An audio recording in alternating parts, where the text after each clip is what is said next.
महान मराठा शासक छत्रपति शिवाजी महाराज अदम्य साहसी योद्धा और कुशल शासक थे। वह साहस और शौर्य की मिसाल थे।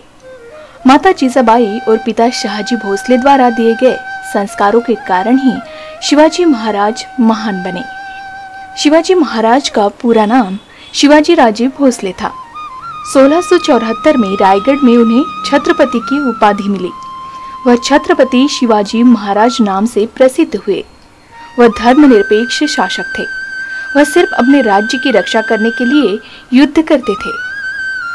बड़ी बड़ी सेनाओं को हराने के लिए गुरिल्ला युद्ध उनकी ही देन है। उन्होंने नौसेना भी गठित कर रखी थी।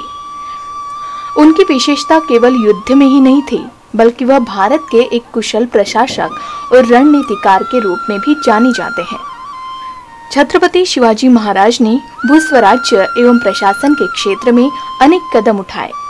राजस्व व्यवस्था के मामले में अन्य शासकों की तुलना में शिवाजी महाराज ने एक आदर्श व्यवस्था बनाई।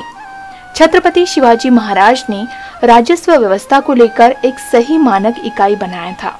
इसके अनुसार रस्सी के माप के स्थान पर काठी और मानक छड़ी का प्रयोग आरंभ करवाया। यह व्यवस्था काफी सुगम थी, जबकि बीजापुर के सुल्तान, मुगल और यहाँ तक कि स्वयं मराठा सरदार भी अतिरिक्त उत्पादन को एक साथ ही लेते थे, जो इजारेदारी या राजस्व कृषि की कुख्यात प्रथा जैसी ही व्यवस्था थी।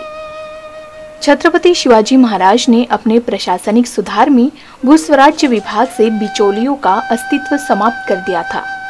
कृषकों को नियमित रूप से बीज और पशु खरीदने के लिए ऋण दिया जाता था, जिसे 2 या 4 वार्षिक किस्तों में वसूल किया जाता था।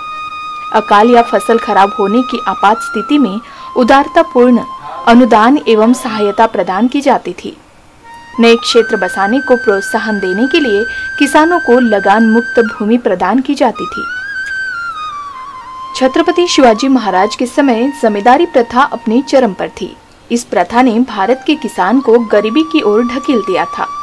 उनके द्वारा भूमि एवं उपज के सर्वेक्षण और भूस्वामी बिचौलियों की स्वतंत्र गतिविधियों पर नियंत्रण लगाए गए।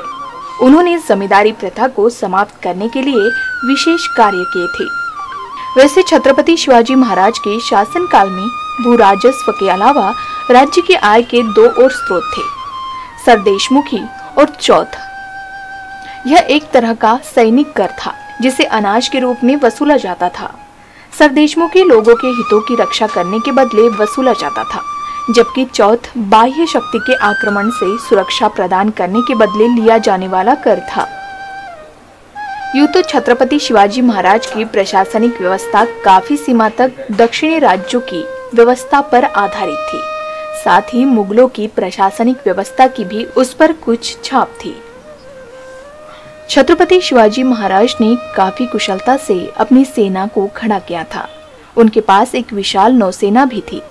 छत्रपति शिवाजी महाराज ने अनुशासित सेना तथा सुस्थापित प्रशासनिक संगठनों की मदद से एक निपुण तथा प्रगतिशील सभ्य शासन स्थापित किया था। उन्होंने सैन्य रणनीति में नवीन तरीके अपनाए, जिसमें दुश्मनों पर अचानक आक्रमण करना जैसे तरीके शामिल थे। 3 अप्रैल 1680 में लगातार 3 सप्ताह तक बीमार रहने के बाद यह वीर सम्राट सदा के लिए इतिहासों में अमर हो गया और उस समय उनकी आयु मात्र 50 वर्ष थी। छत्रपति शिवाजी महाराज एक वीर पुरुष थे, जिन्होंने अपना पूरा जीवन मराठा साम्राज्य के लिए समर्पित कर दिया। मराठा इतिहास में सबसे पहला नाम छत्रपति शिवाजी महाराज का ही आता है। आज महाराष्ट्र में ही नहीं, पूरे देश में वीर छत्रपति शिवाजी महाराज की जयंती बड़े ही धूमधाम के साथ मनाई जाती है। महान मराठा, कुशल शासक और अदम्य साहसी योद्धा छत्रपति शिवाजी महाराज की जयंती दिवस पर MNT न्यूज नेटवर्क की ओर से इन्हें कोटि कोटि नमन।